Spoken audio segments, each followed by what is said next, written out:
Way, did you get to watch any of the fight between Tyson Fury and Francis Ngannou, or the surrounding coverage, or the hundreds of people flowing in for this event, from Kanye West and Eminem to Mike Tyson and Chuck Liddell? Like, dude, everybody, like every boxer you could imagine of the last 3 decades was flowing in for this thing. What did any of this come across your purview over the weekend?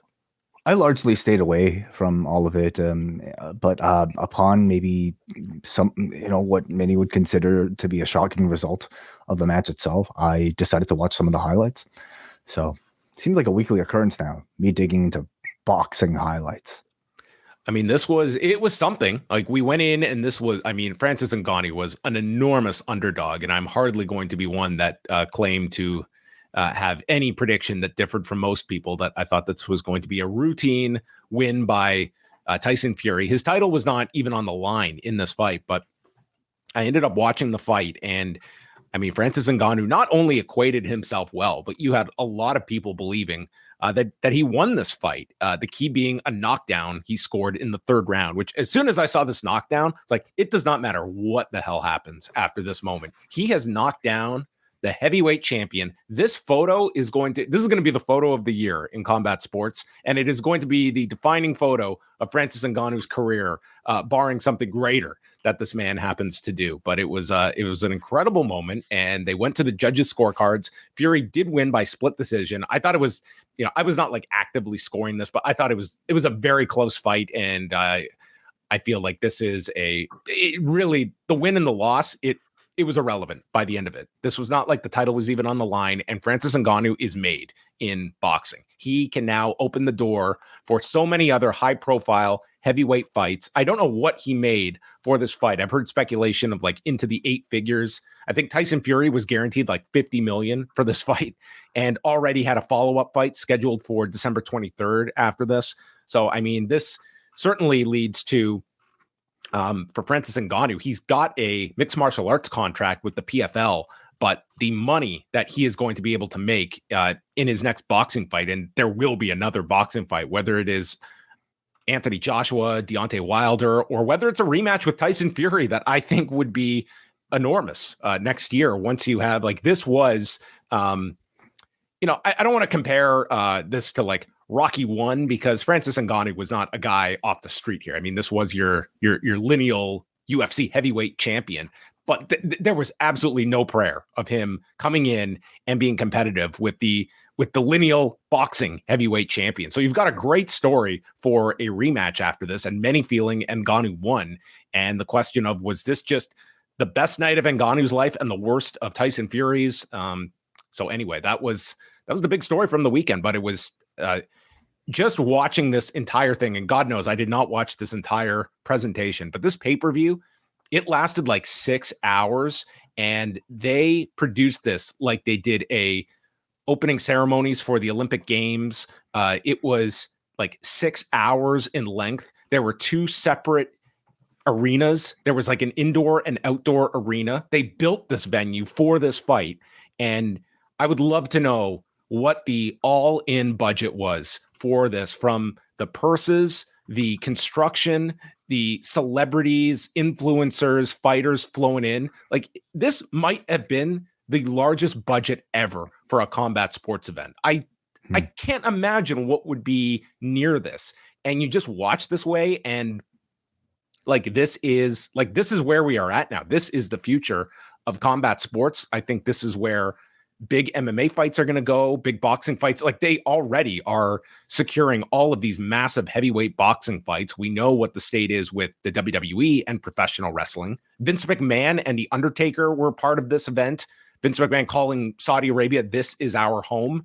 For years and years, we have been talking about this, and this is the plan in action, and it has succeeded. I mean, that's the conclusion I came at the end of this, is that this grand idea of transferring all of this power and using the very influential drug that is sport, it has worked. And you are going to see, like, this is a level of production and money that don't think many are going to be able to compete with. And I'm very curious to see how much of a transfer of some of the biggest fights are going to transfer themselves over here to Saudi Arabia. It's combat sports in general are I don't know how many people view them as sort of like, you know, traditionally ethical hobbies or forms of entertainment. They are, but this is going to be way all forms of sports and entertainment that we're going to see, like of these, you know, the level of, you know, concerts that are going to be going there, major sports leagues. Like we already see like Ronaldo, who is making like, you know, 213 million a year or something playing for the league over there in Saudi Arabia. I mean, combat sports is just one area of concentration, but it certainly extends further. And it is, to me, only going to expand to make this like the combat sports capital, to make it an entertainment destination. And this, I mean, if you see this broadcast on Saturday, like here they have the platform of all platforms for sports fans. It's an ESPN Plus pay-per-view, and it's all of the talking points that we hear on WWE shows and praising the note that like this is as much a tourist destination point that they are selling. And I mean, and again, I definitely want to, as we talk about it a lot this week, like differentiate like the people of Saudi Arabia versus the government of Saudi Arabia that is ultimately funding all of this and doing so for a reason. And it's been a successful strategy for them. Like that's my takeaway from Saturday. Like this has worked. Whatever your personal opinions are, like you cannot deny that this has won out. Well, probably would have worked a lot sooner than even now if they didn't kill a journalist. Yeah, that might have slowed things down for a few years, but they have gotten back on track after all of these years. Did you get to see any of Vince McMahon and The Undertaker? They did do surprisingly some interviews while they were over there, including a Mike Bond of MMA Junkie, and not a whole lot to take away from it other than the comment Vince McMahon making about this is our home now and emphasizing that several times, and also being asked about his history with Dana White. And I would go out on a limb and imagine that because he was traveling, Vince McMahon missed my my update last Friday when I wrote about the history of Vince McMahon and Dana White, because it seemed like he was not as up to speed about all the stuff about the history of himself and Dana. But yes, he must have missed that one while traveling. He did make a point of saying I'm the better businessman, whether it was in jest or not. I never know. I don't know if Vince McMahon has a sarcasm filter. I think it's just that's Vince McMahon.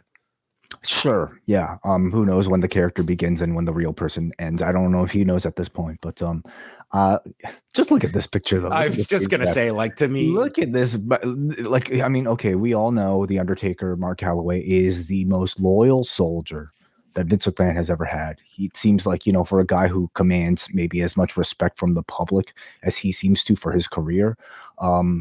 Look at the loving eyes he gives to Vince McMahon, you know, just like a very loyal dog next to his owner, ready to bite anybody who, you know, Vince wants him to. I'm glad to see The Undertaker has come to terms with all of the public accusations over the last 18 months. And he's come to terms with all these problematic issues. Yes, right. It's good to see.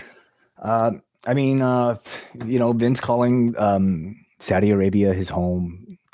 They need this deal to renew, you know, at the end of this what term? Well, how far are we? 5 years? They're only 5 years in. They've got another 5 on it. This is a deal that brings them about $100 million per year. That's like 2 Tyson Furies. And yeah, they will not only do they want it to renew, I'm sure they're looking for you know, an increase however they can, you know, at levels like this for this event. And in all seriousness, you know, in the Observer it was reported, you know, like Vince McMahon, it seemed like, was very instrumental in the UFC getting this deal with Saudi Arabia. And listen, you have to look at you know, Vince McMahon, the individual, and Vince McMahon, the businessman. And, you know, for someone to have already been able to assist in that deal, I can only imagine what the UFC is getting for their specials that are going to be multiple cards per year.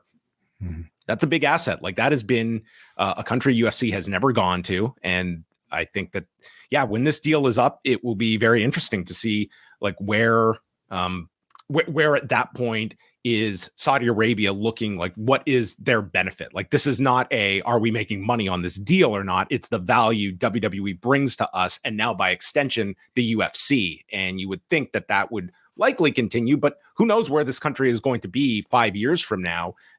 If you watch this on Saturday, I mean, I see it being like this is going to be a worldwide force when it comes to sports, entertainment, and all things in between. Do you think there's going to be a greater demand for these cards to feel not just big for a Middle Eastern card, but big on a global scale?